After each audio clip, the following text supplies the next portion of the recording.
help Paul Ryan in his forecast. He's running for the 22nd congressional seat in Florida, trying to run against Congressman Ron Klein. He is Colonel Allen West, a retired Army veteran, of course, the third of four generations of military servicemen in his family. And his impassioned speech at the American Freedom Tour in Fort Lauderdale has been viewed more than 2 million times on YouTube, and I urge you to watch it. Colonel West is running on the Republican ticket, trying to be the candidate to unseat Congressman Ron Klein. He says he's going to demand as well, if he's successful in all of that, that Nancy Pelosi hand over her gavel. Colonel, good to have you back with us. Hey, thanks so much, Lou, and greetings to you and the listening audience, especially down WSTL Fort Lauderdale. All right. Well, how's your campaign going? It's going absolutely great. The big thing is the name recognition continues to grow, and of course, when we get the opportunity to be on a show such as yours, it goes all across America, and with your great reputation, it really means a lot for boosting our campaign. And the fundraising is going fantastic because we know that for the things that I stand for, the conservative principles, the liberal progressives are really going to come after me. Well, they've been doing that with considerable vigor. Let's do this. So let's step back from what's happening in your district and look to what has happened as a result of Super Tuesday, the Super Tuesday primary. What do you make of the results? Well, I think that you continue to see the rejection of the establishment, especially with the success of the four GOP women out calling for Arena Meg Whitman in California. I think Nikki Haley in South Carolina and Sharon Angle out in Nevada. It is a clear message that's being sent, and I think it's something very important for the Republican Party to understand is that it is not the simple paradigm of the career politician and the lawyer that is going to cut it. If we do want to win back the House and gain more seats in the Senate, we have to show the American people that we have individuals that stand by principles that are limited government, lower taxes, getting our debt deficit under control, securing our borders and enforcing the rule of law in this country, which makes us a constitutional republic. So I think that when you're talking about principle leadership, that's what the American people are looking for. I think you're 100% correct.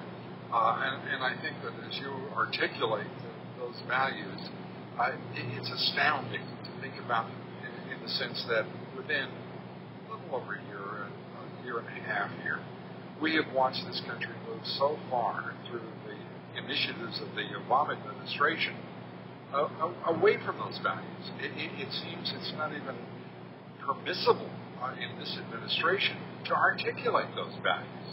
Yeah, you're absolutely right. I think that what we have in Washington, D.C. between the Obama administration, Harry Reid, and the Senate, Nancy Pelosi, just rigid left-wing ideologues that are not concerned about doing what is right by this country to help to heal our economy, and definitely not doing what is right by the Constitution.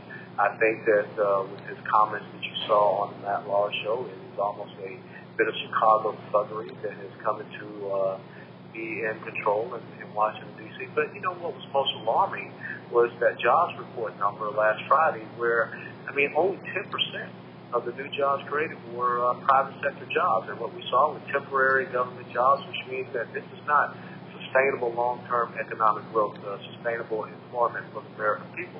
This is just a Band-Aid over the sucking chest wound, as we call it in the Army. Absolutely. And further, here we have a president bragging about over 400,000 temporary census jobs, all of them government jobs, of course. This has become an administration that seems now, I was just discussing this with David Paul Kuhn, they seem inept at even spinning. And that was the one thing they did right. Now they can't even do that. Yes, you're right. And, it goes back to, I believe, in January of 2009, before President Obama took office, he gave a speech up at Georgetown University, and he said 3 times, only government. That's what he believes in. And so when you have the fact that our debt is starting to grow, outpace our GDP, when you have the public sector outpacing the private sector, and this is what they believe is the best thing for the American people. See, Lou, what you really have to be concerned about is their ultimate goal and objective is to have a majority of Americans wedded to government, either by subsistence check or employment change. If that were to happen, it will completely change the national election scene in this country, which is, I think, the end state for the Obama administration and the liberal progressives. We are dangerously close to that. 46% of households, as you know, are right now receiving more money from the federal government than paying taxes. And that's right. That becomes a very serious issue, as you say. Let me ask you this. Ron Klein, Congressman Klein, what is his greatest vulnerability in campaigning against you for that seat? Well, I think his greatest vulnerability is you look at a 98% straight down the line voting record with Nancy Pelosi. TARP, stimulus, health care, both times, cap and trade. Even from the military perspective, he voted against surging our troops in Iraq. So here's a gentleman that is not a leader, he's just a follower.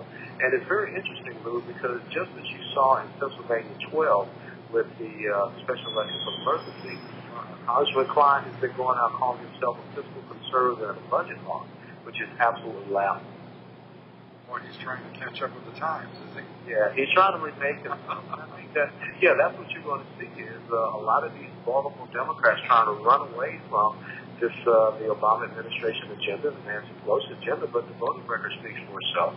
And I think that we have a very savvy electorate down in Congressional District 22, which will hold his feet to the fire. Well, the primary comes up when? It's August the 24th is the primary season in Florida, and then, of course, the general election is the 2nd of November. I got that 2nd of November circle. Now I got the 24th of August circle. Colonel, it's always good to talk with you. I wish you the very best. Come back soon, will you? Absolutely. Thanks so much. And take Alan West running for the seat now.